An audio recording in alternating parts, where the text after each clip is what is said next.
Ambienti që të çon dera kësaj shtëpie është në gjendje jo të mirë. I zoti i kësaj shtëpie në lagjen Ali Ibra të Gjakovës tregoi për rrezikun që ai dhe banorët përreth po hasin çdo ditë. Gjermë është në vend gjohës, ku jemi shtu? Veç pak me lujt këtë thera i dhe për atje, se e ka strufologjin.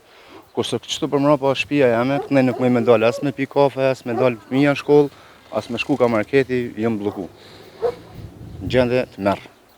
E për këtë zonë, që sipas banorëve ishte para parë të bëhet rrugë, është bërë kërkesa në komunën e Gjakovës për intervenim.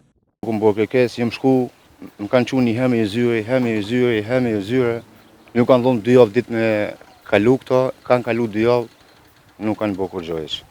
Në lagjen Ali Ibra në Gjakovë ekzistojnë edhe zona të tjera me mbeturina për të cilat mediumi ynë ka raportuar edhe herë të tjera. Këto ambiente po ja vështirësojnë jetesën banorëve dhe po i vë ata përballë një rreziku të drejt për drejt nga qallësa të rrezikshme që po shfaqen si rezultat i mbeturinave dhe mosmirëmbajtjes së ambientit përreth.